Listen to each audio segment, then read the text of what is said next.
오늘은 3월 16일 마태복음 23장 25절부터 39절입니다.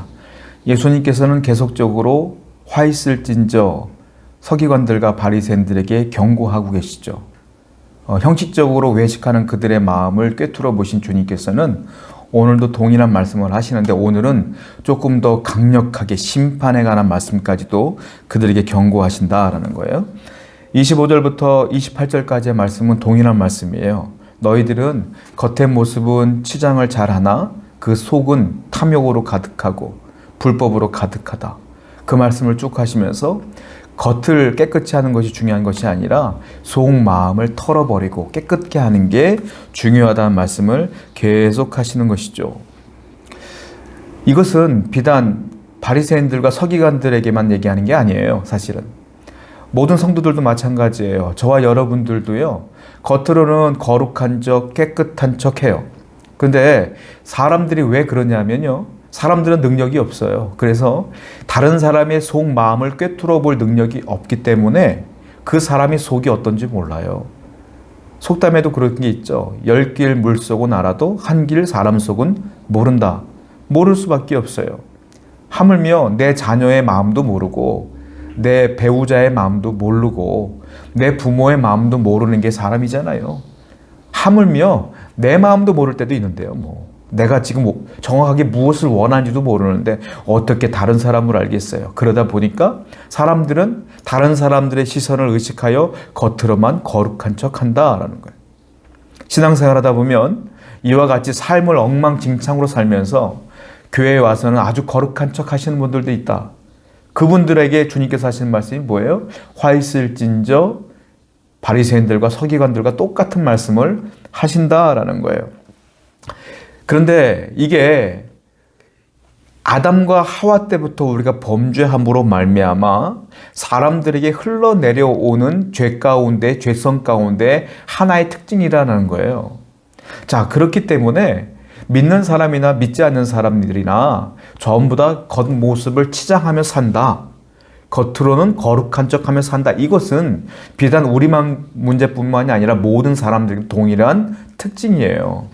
다만 믿음이 있느냐 없느냐는 어디서 판가름 나느냐 하면 여러분들이 거기서 깨달아야 된다는 거예요. 두 가지 중에 하나를 선택해야 된다.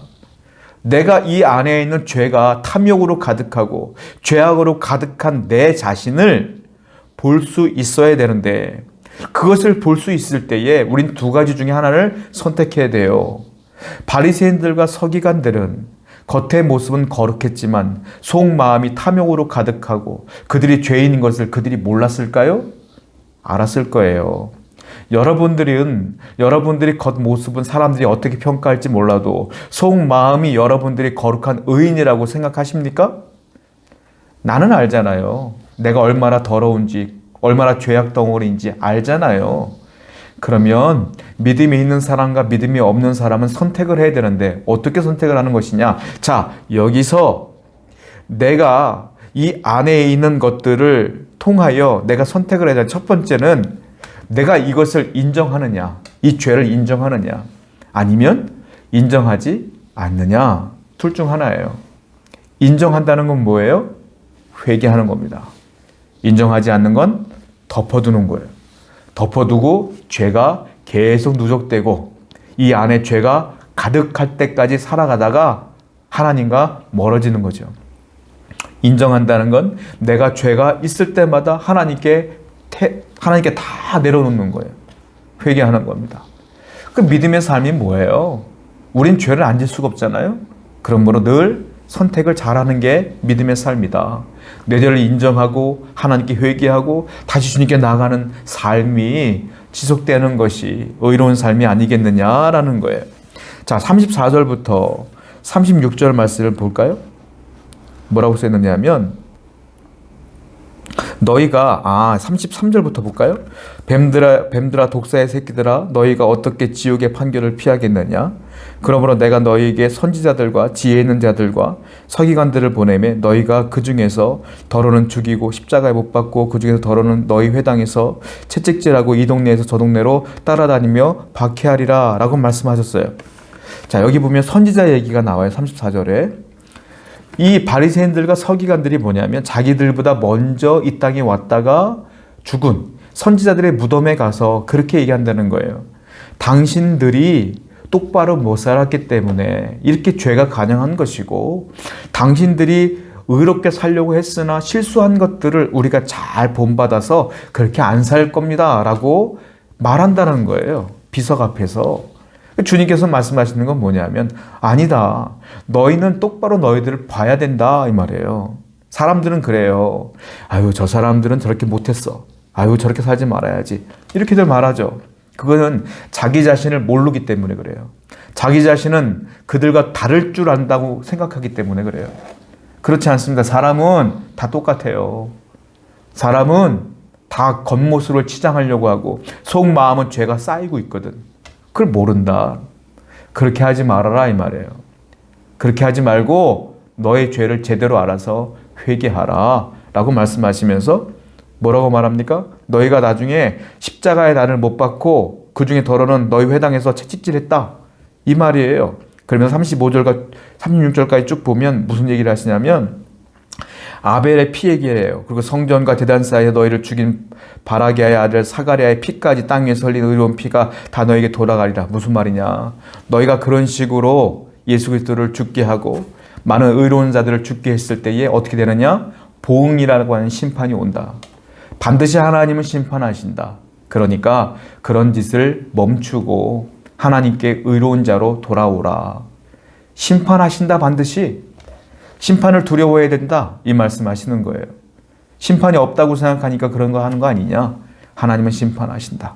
그리고 이 심판이 바리새인들과 서기관들과 유대인에게서 더 확장되어져요. 어디까지?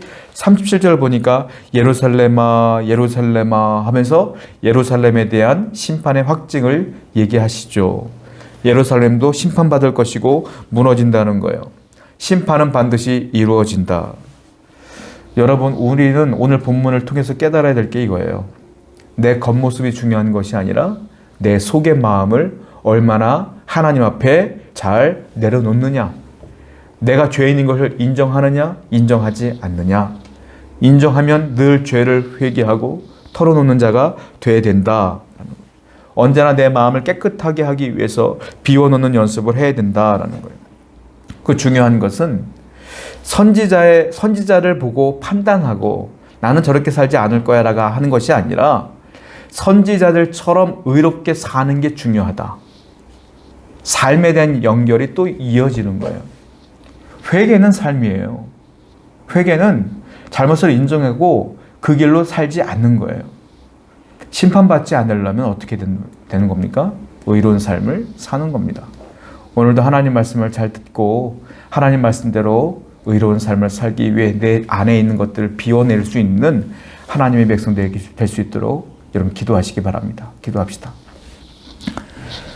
하나님, 오늘도 하나님 말씀을 통하여 삶이 얼마나 중요한가를 깨달았습니다. 심판은 있습니다. 언제나 내 마음속에 있는 죄를 인정하고 회개함으로 거룩한 삶을 살 수 있도록 인도하여 주옵소서.